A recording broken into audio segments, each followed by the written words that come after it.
അച്ഛാ, ഉം? ആ എഴുന്നേറ്റോ? ഇന്ന് ഏതാ ദിവസം?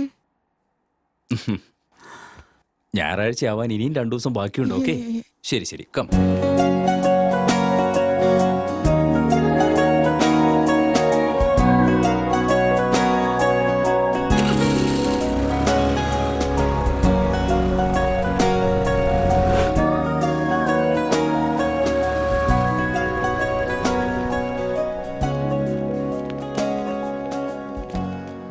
Tiffin box, water bottle, maths homework ബാഗിൽ വെച്ചിട്ടുണ്ടല്ലോ അല്ലേ?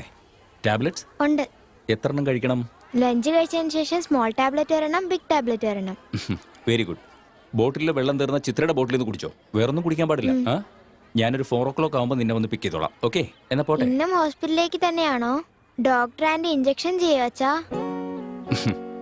ചെയ്യുമല്ലോ. ഹോർലിക്സ് കുടിക്കാൻ പറഞ്ഞാ നീ കുടിക്കില്ലല്ലോ. കുടിക്കാതിരുന്നപ്പോ കഴിഞ്ഞ ദിവസം പ്രയറിൽ നിനക്ക് തലചുറ്റിയില്ലായിരുന്നോ? അതുപോലെ നിനക്ക് വീണ്ടും തലചുറ്റും. ഡോക്ടർ ആൻറ്റി നിനക്ക് ഇഞ്ചക്ഷൻ തരും. നാളെ മുതൽ ദിവസം ഹോർലിക്സ് കുടിച്ചോളാം അച്ഛാ. പ്ലീസ് അച്ഛാ, ഇഞ്ചക്ഷൻ വേണ്ട അച്ഛാ. ശരി ശരി, കാവ്യ ഗുഡ് ഗേൾ ആയെന്ന് ഞാൻ ഡോക്ടറോട് പറഞ്ഞോളാം. ഇഞ്ചക്ഷൻ വേണ്ട. ഓക്കെ, ആ ലേറ്റായി പോയി, ഞാൻ പോയി. ബൈ അച്ഛാ. ബൈ.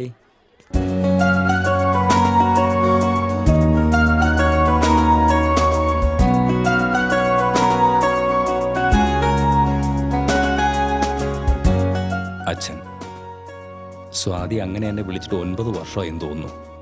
നിങ്ങളെ അച്ഛാന്ന് വിളിക്കാൻ നമ്മുടെ വീട്ടിലേക്ക് ഒരാൾ വരുമെന്ന് പറഞ്ഞിരുന്നു. ഈ കഴിഞ്ഞ ദിവസം പേടിച്ച് പേടിച്ച് കുഞ്ഞിനെ കയ്യിലേക്ക് വാങ്ങിയതുപോലെയാ തോന്നിയത്.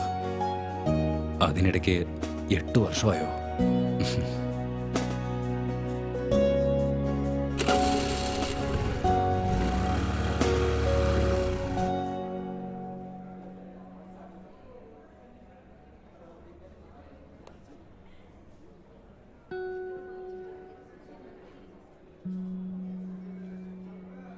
ചെക്കപ്പിനും മെഡിസിനും 500 രൂപ. വേറെ എന്തെങ്കിലും ടെസ്റ്റ് ചെയ്താലും അതിനും 500 രൂപ. മൊത്തം ഒരു 1000 രൂപ വിത്ഡ്രോ ചെയ്താൽ ബാക്കി 20,000 രൂപ അക്കൗണ്ടിലുണ്ടാവും. തല ചുറ്റി വീണിട്ടുണ്ടെങ്കിൽ എന്തെങ്കിലും ക്ഷീണം കൊണ്ടായിരിക്കും. വെയിലത്ത് 20 മിനിറ്റ് പ്ലേ ചെയ്താൽ ആർക്കായാലും തലചുറ്റിലുണ്ടാവും. ഇത്തവണ ഭക്ഷണത്തിൽ പിടിവാശി പിടിച്ച പറയുന്നുണ്ട്. കാവ്യക്കൊന്നും പറ്റില്ല. കഥ എഴുതാൻ നോക്ക്. എന്താ ഇപ്പൊ എഴുതുക? ജീവിതം എന്ന് പറയുമ്പോൾ ജീവിതം എത്രത്തോളം മനോഹരമാണോ അത്രത്തോളം ഭയാനകവുമായിരിക്കും. ഇത്രയും സന്തോഷം ഉണ്ടാവുമോ?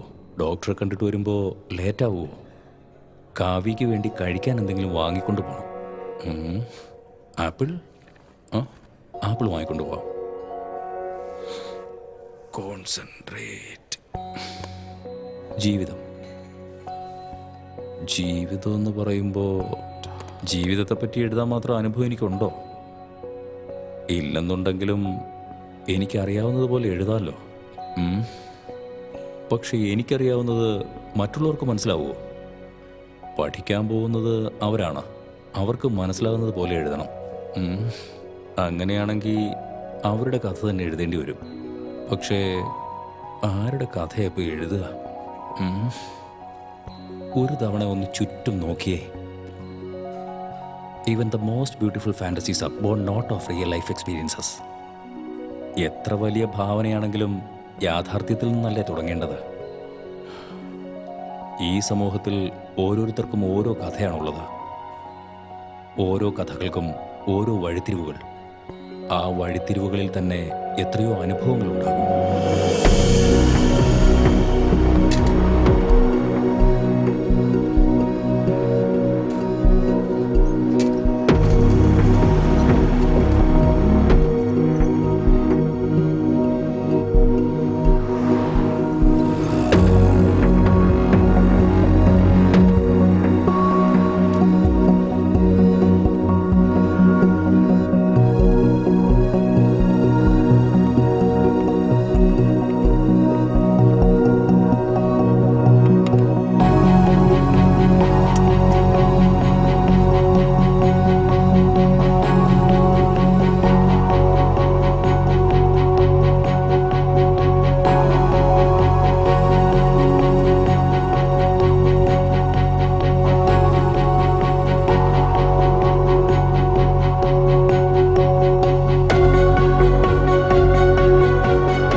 സാറേ വല്ലതും തരണേ, സാറേ എന്തേലും ഒന്ന് തരണേ.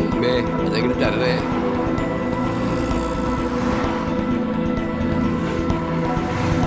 ഒന്ന് പോയേ പോയേ പോയേ.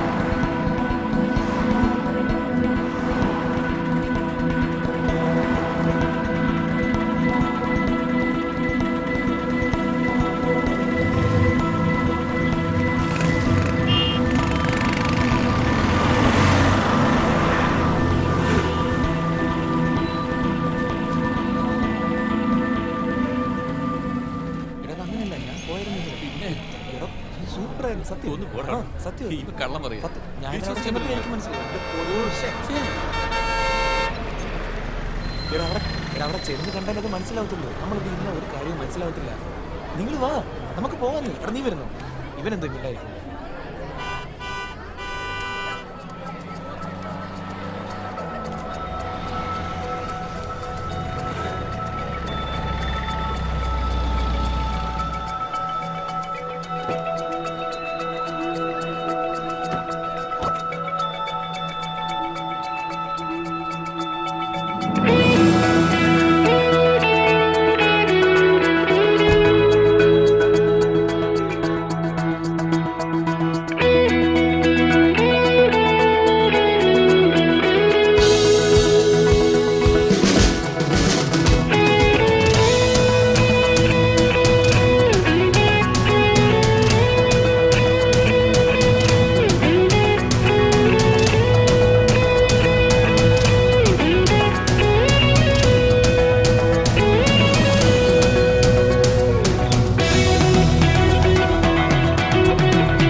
അതാണ് കാര്യം.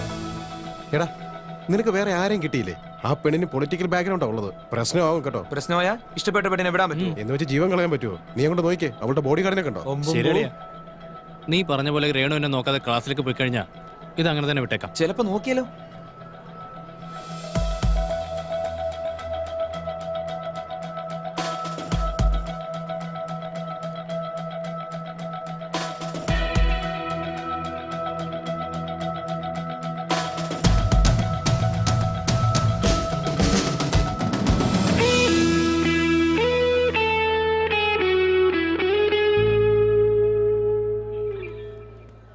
ഇനി ഇതിവിടെ ഉദ്ദേശിക്കുന്നില്ലടാ. എടോ നോക്കിയടാ, ഇത് പണിയാ.